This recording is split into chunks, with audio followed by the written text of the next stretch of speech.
Hi hello guys, welcome back to our channel. ఈరోజు నేను పల్లీలతో ఒక రెసిపీ అయితే చేశాను. ఈ వీడియో చూసే ముందు మన ఛానల్ ఎవరైనా సబ్స్క్రైబ్ చేసుకోకుంటే మన ఛానల్ సబ్స్క్రైబ్ చేసుకోండి. అలాగే లైక్ చేసి షేర్ చేసి కామెంట్ చేసేయండి.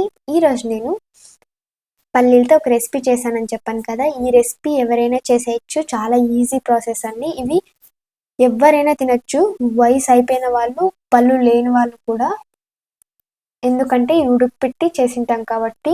నచ్చితే ఈ రెసిపీ మీరు కూడా ఇంట్లో చేసేయండి. ఇప్పుడు ప్రాసెస్ ఏంటో చూసేద్దాం రండి.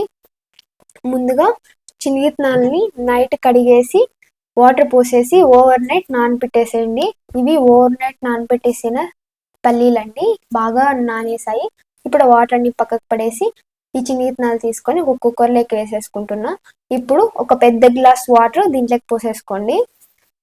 దీనికి మూత పెట్టేసి ఒక 3 విజిల్స్ వచ్చే వరకు గ్యాస్ మీద పెట్టేసేయండి. 3 విజిల్స్ వచ్చేసాక నీళ్ళని పడేసి ఒక గిన్నెలోకి పల్లీలన్నీ మొత్తం వేసేసుకోండి. చూడండి ఎంత బాగా ఉడికాయో మెత్తగా. ఇప్పుడు దీంట్లోకి మనము కొద్దిగా కొత్తిమీర, అలాగే చిన్నగా కట్ చేసుకున్న ఆనియన్స్ వేసేసుకోవాలి. చూడండి,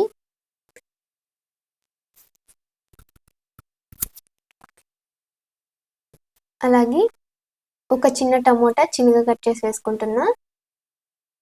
ఇప్పుడు మనము ఒక అరబద్ద నిమ్మకాయని ఒక గిన్నెలోకి పిండేసుకోవాలి. ఇలా పిండేసిన తర్వాత దీంట్లోకి మనము కొద్దిగా కారం పొడి, కొద్దిగా సాల్ట్ వేసేసి బాగా కలిపేసేసేయండి.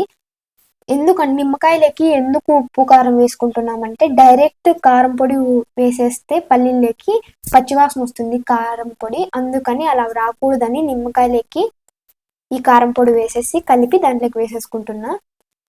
ఇలా నిమ్మకాయలకి ఉప్పు కారం వేసేసి బాగా కలిపేసి దీంట్లోకి పోసేసుకుంటున్నా.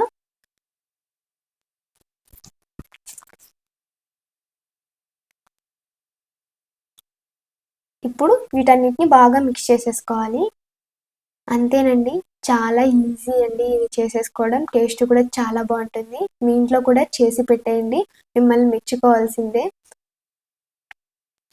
పల్లీలు ఉడకపెట్టింటాం కాబట్టి ఎవరైనా తినచ్చు, పెద్దవాళ్ళైనా కానీ. అంత బాగుంటాయి. టేస్ట్ అయితే సూపర్ ఉంది, నాకైతే చాలా బాగా నచ్చాయి. నచ్చితే లైక్ చేసి షేర్ చేసి కామెంట్ చేసేయండి.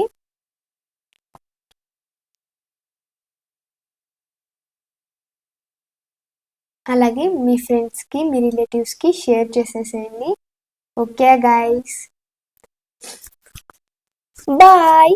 ఇష్క్యూల్.